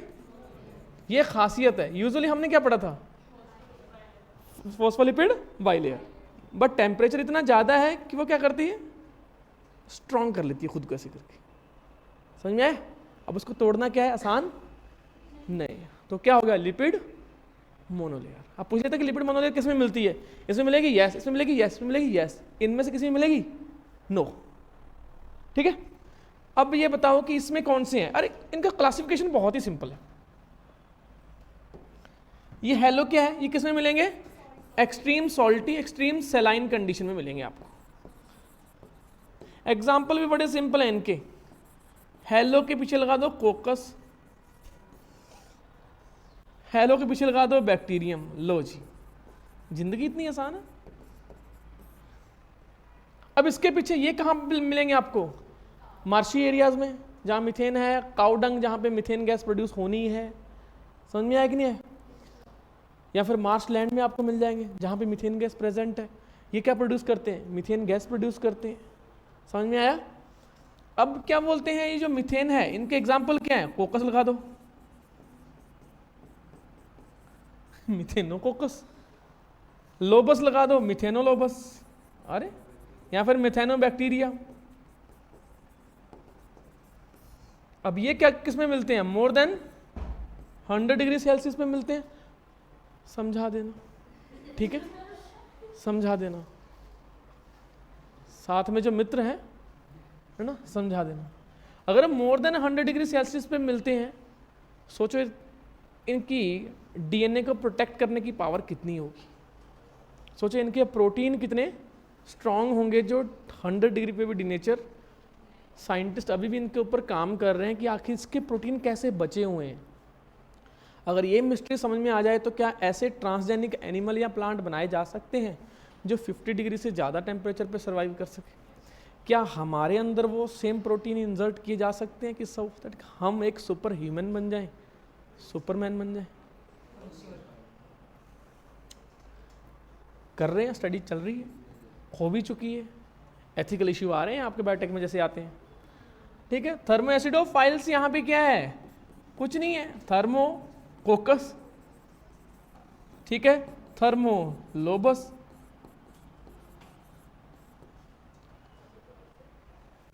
हो गया। टफ है, बताओ। इसके बाद हम क्या करेंगे? साइनोबैक्टीरिया के बारे में, फिर हम देखेंगे हेटरोट्रॉफी के बारे में, फिर कीमोसिंथेटिक के बारे में, फिर माइकोप्लाज्मा के बारे में। चलो इसके बाद पहले कौन सा आता है? साइनोबैक्टीरिया आता है। ये लिख लिया आपने, नोट डाउन कर लिया? स्यूडोम्यूरिन की बनी होती है। स्यूडोम्यूरिन, पेप्टाइडोग्लाइकेन को ही म्यूरिन बोलते हैं। धोखा, हाँ? एनसीईआरटी ना तो स्यूडोम्यूरिन लिखती है ना ही स्यूडो पेप्टाइडोग्लाइकेन मिलती है। यूनिक या फिर डिफरेंट सेल वॉल लिखती है। देखो डिफरेंट लिख रही होती है, different cell wall than you bacteria, है ना?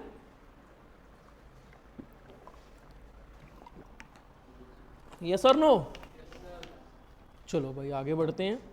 अब हम देख लेते हैं कि साइनोबैक्टीरिया कैसे हैं। क्या है साइनोबैक्टीरिया? कौन है ये? कहां से आते हैं ये? अच्छा पहले तो ये बताओ, क्या ये फोटोसिंथेटिक है? ठीक है। मोस्टली क्या होते हैं ये? फिलामेंटस हो सकते हैं सर। फिर ये फिर तो मल्टीसेलर हुए। कोई क्वेश्चन नहीं आया दिमाग में से? पर फिर वो फिलामेंटस हैं तो फिर मल्टीसेलर क्यों बोलते हैं हम उसको? ये एक समस्या है रे। सेल्स वेल कोऑर्डिनेटेड नहीं है। अगर आप उनको डिसोसिएट करोगे तो वो इंडिविजुअली रह सकते हैं, उनको दिक्कत नहीं आएगी उनको। इसका मतलब है कि सेलुलर लेवल ही ऑर्गेनाइजेशन है। अगर आप टिश्यू को तोड़ोगे तो टिश्यू इंडिपेंडेंट क्या बोलते हैं काम नहीं कर पाएगा, सेल्स वो खत्म हो जाएगा, बट ये खत्म नहीं होते हैं। ये एक बेसिक कंसेप्ट है, ठीक है। अब ये क्या है, कुछ कुछ फोटोसिंथेटिक के बीच में एक क्या बोलते हैं, कुछ ऐसी चीजें छुपी होती हैं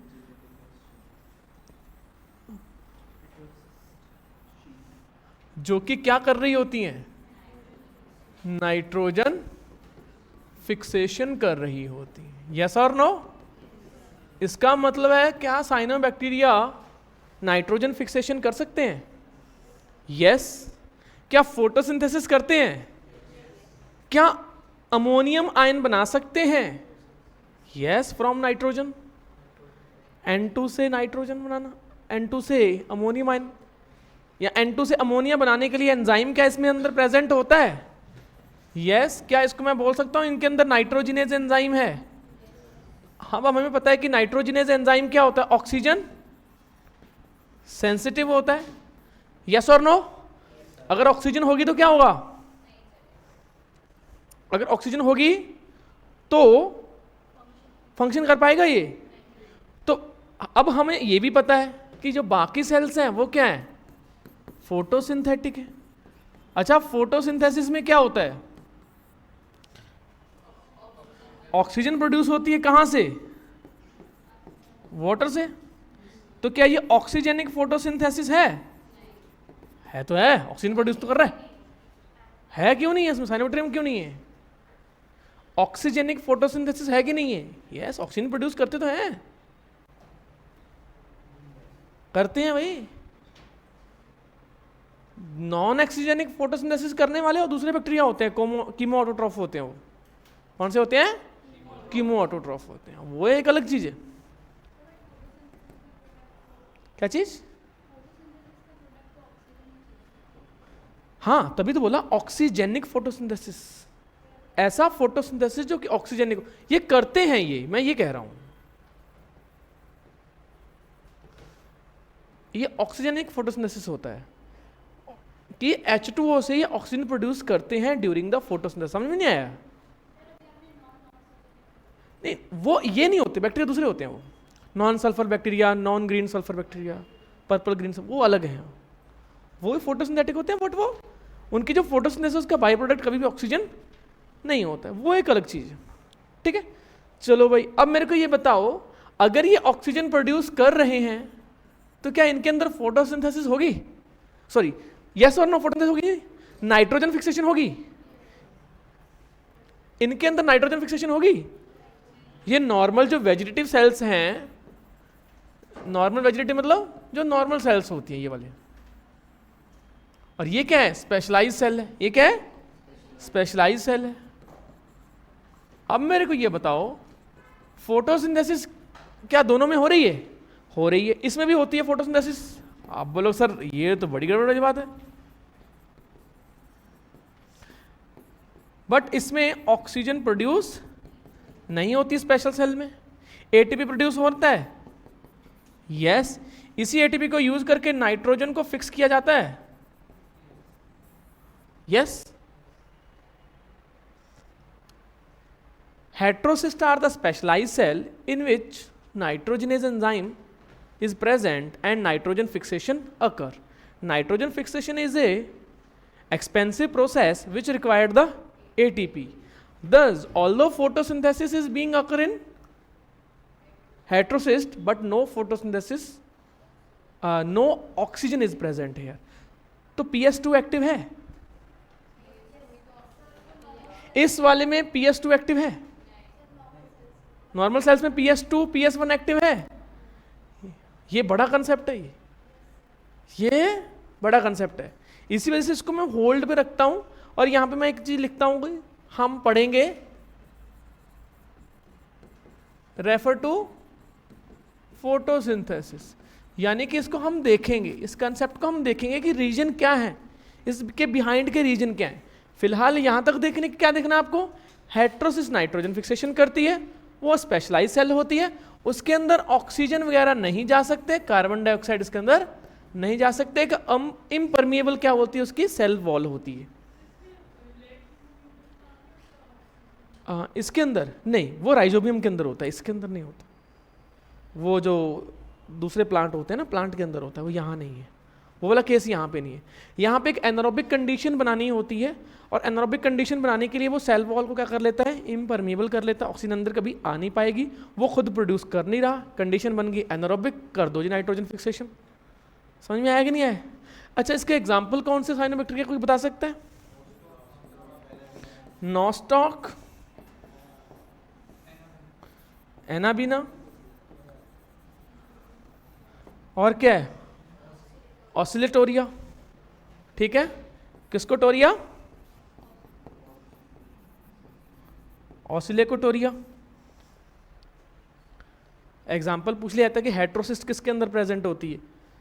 nitrogen fixing specialised cell called heterocyst is present in all except Nostoc, Anabaena, Oscillatoria, Rhizobium. और पहले नंबर पे राइजोबियम होगा। आप बोलोगे राइजोबियम तो नाइट्रोजन फिक्सेशन करता ही है, ये ऑसिलेटोरिया लग रहा है, ये क्योंकि पढ़ा तो कहीं होता नहीं ऑसिलेटोरिया। फिर पता चलता है कि क्वेश्चन तो गलत हो गया। समस्या क्या होती है, हम गलत करके आते हैं और बाहर आके ग्रुप में बोलते हैं भाई ये मेरा क्वेश्चन तो कोई गलत कर ही नहीं सकता, ये तो हो ही नहीं सकता। फिर साथ वाला क्या बोलते हैं, एक बच्चा बोल रहा होता है, कहता भाई पर ये तो हेट्रोसिस्ट की बात कर रहा है ना, वो तो साइनोबैक्टीरिया में होती है और ये। फिर आप थोड़ा सा ग्रुप से हटते हो पीछे के, 1 मिनट या मैं ना घर से किसी का कॉल आ रहा है, मैं आ रहा हूँ, हेलो हाँ मम्मी मैं आ रहा हूँ, हाँ 10 मिनट पहुँच रहा हूँ। और बाद में फिर वहाँ पे घर पे जाके कोना पकड़ते हैं और क्राइंग इन कॉर्नर करते हैं। गलती अपनी ही है। क्या गलती है अपनी? ओवर कॉन्फिडेंस में रिएक्ट करके कर दिया गलत, फिर घर पे बैठ के शर्मिंदा होके बैठे रहे। ऑक्सीजेनिक फोटोसिंथेसिस करते हैं साइनोबैक्टीरिया। नॉन ऑक्सीजेनिक फोटोसिंथेसिस कौन करता है? Green sulphur. और ये हेट्रोसिस्ट स्पेशलाइज्ड सेल है, वो बिल्कुल ही यूनिक पर्पस के लिए आ गई, बट इन जनरल क्या करते हैं वो? ऑक्सीजेनिक फोटोसिंथेसिस करते हैं। अच्छा, दूसरे नंबर पे क्या है, क्या लगता है, क्या कौन सा करें, हेटरोट्रोफिक करें कि माइकोप्लाज्मा करें?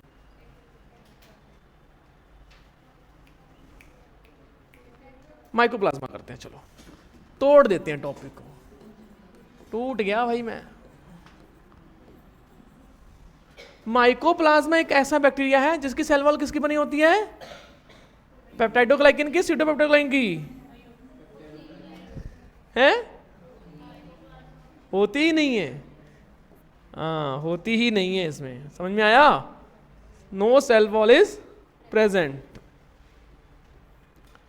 तो क्या सेल मेम्ब्रेन प्रेजेंट है? क्या ये पीपीएलओ का एक मेंबर है?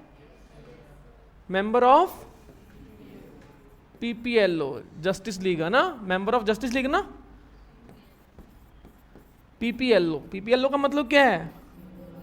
Pleuro pneumonia like organism. क्या मतलब है इसका? प्लूरो का मतलब होता है मल्टीपल। याद आया? इसके सेल वॉल नहीं होती है, इनकी सेल वॉल नहीं होती है, तो इसी वजह से इनकी शेप चेंज होती रहती है। इसी वजह से हम क्या बोलते हैं इसको? प्लूरो निमोनिया लाइक ऑर्गेनिज्म बोलते हैं। अच्छा, पहले बैक्टीरिया को प्लांट में बोला जाता था, कंसीडर किया जाता था, और क्योंकि इसकी कोई शेप नहीं है इसी वजह से इसको क्या बोल दिया जाता था?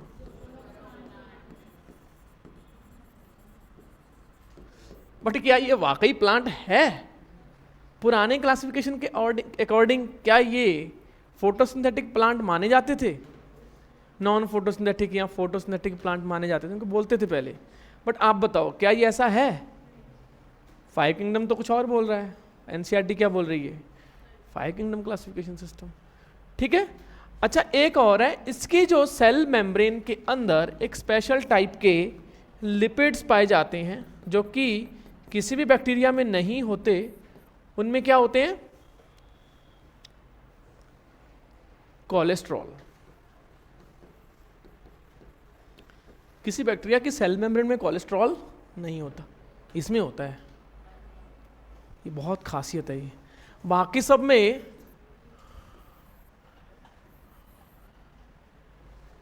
सर्कुलर डीएनए होता है, यहां पे क्या है, लीनियर डीएनए, अलग ही है ये। अच्छा, इनकी खासियत है, क्या ये पैरासिटिक होते हैं? आप बताओ। इन बोथ एनिमल होते हैं, सिर्फ एनिमल में होते हैं? एनिमल्स एंड, क्या ये ऑक्सीजन के बिना जीवित रह सकते हैं? ये can survive in without oxygen.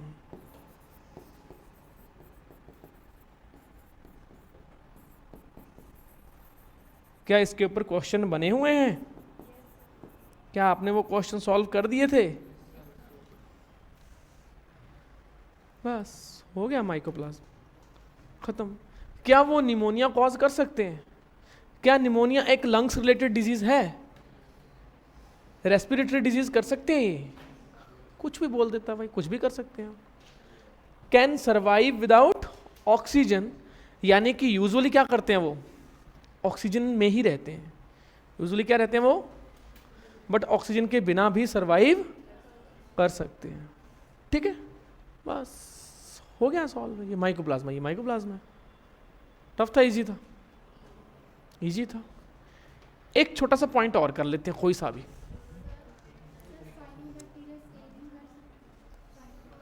साइनोमीटर क्या? स्टेनिंग उनकी, वो ग्राम नेगेटिव है। साइनोमीटर ये ग्राम नेगेटिव है, ये भी ग्राम नेगेटिव है। अच्छा, इसमें कोई सेल वॉल नहीं है, तो सेल वॉल सिंथेसिस को ब्लॉक करने वाली पेनिसिलिन इसके ऊपर काम करेगी? बंदा जब बेइज्जती महसूस ही नहीं कर सकता तो बंदा तो हो गया ना बेइज्जती प्रूफ। समझ में आया कि नहीं आया? अब उसको बोलते रहो, गालियां देते रहो, वो जब बंदा रिसीव ही नहीं कर रहा उसको क्या करने वाला? इस सेम यहां पे है, सेल वॉल ही नहीं तो ब्लॉक किसको करोगे भाई सिंथेसिस? समझ में आया?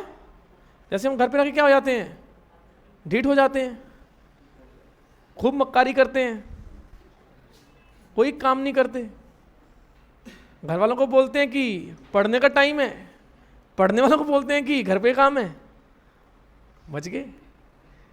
यहाँ बोल के चलेगी सर वो घर पे काम है थोड़ा सा, अच्छा ठीक है। घर पे बोलते हैं अरे नहीं नहीं क्लास उधर ज़्यादा है।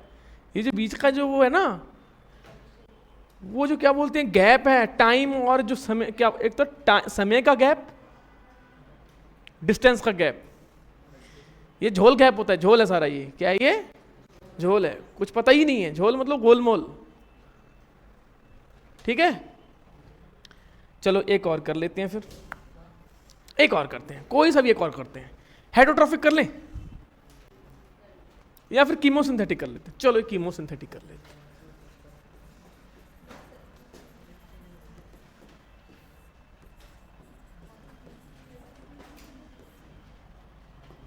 क्या करते हैं कीमोसिंथेटिक? क्या ये इनऑर्गेनिक कंपाउंड से एनर्जी ले लेते हैं? ये क्या उनको रिड्यूस करते हैं या फिर ऑक्सीडाइज करते हैं? बताओ, ऑक्सीडेशन करते हैं या कुछ और करते हैं? इसका रिडक्शन करते हैं, ऑक्सीडेशन करते हैं। समझ में आया? अगर फेरस 2+ है तो क्या इसको मैं ऑक्सीडाइज करके क्या बना सकता हूं उसका मैं?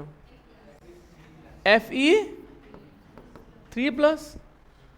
अगर कॉपर प्लस है तो मैं क्या कर सकता हूं उसको ऑक्सीडेशन करके? यस और नो? यही तो है।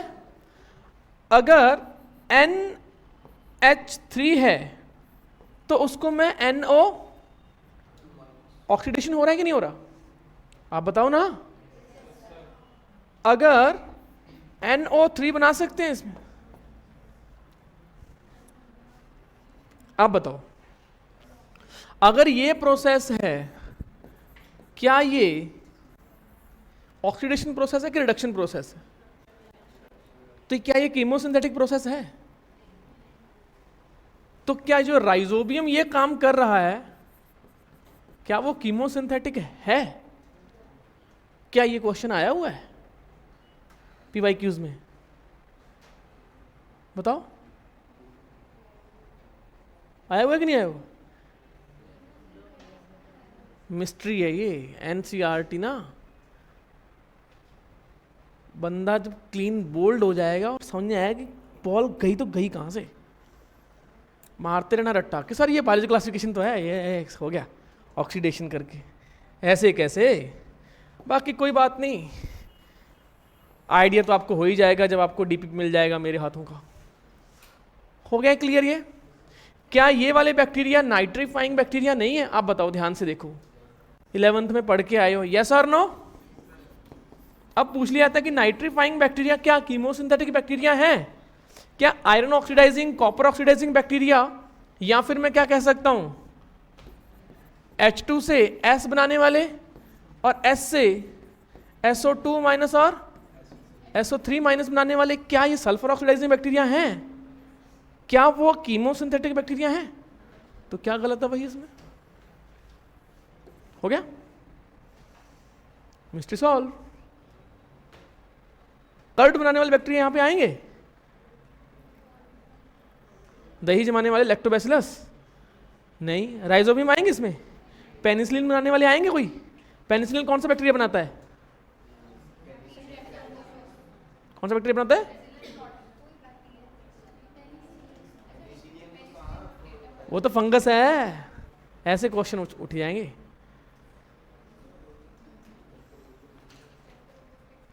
तो फिर एनसीईआरटी तो बोलती है antibiotic producing bacteria comes under the heterotrophic bacteria.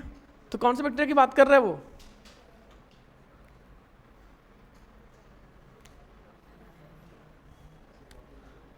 बताओ ना।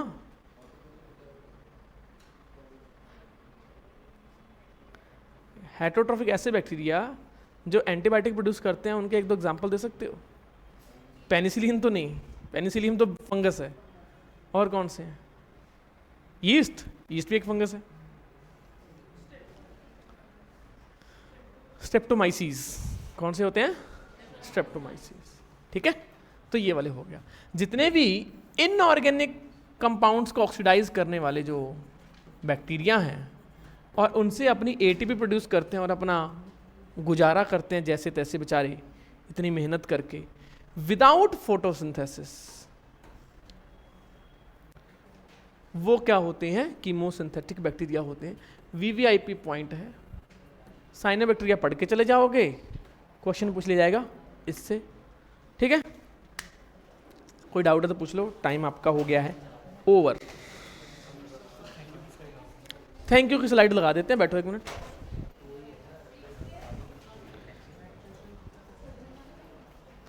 बहुत दूर है, ये होगी हमारी थैंक यू की स्लाइड। कीमोसिंथेटिक बैक्टीरिया में आपने बोला था नाइट्रोजन का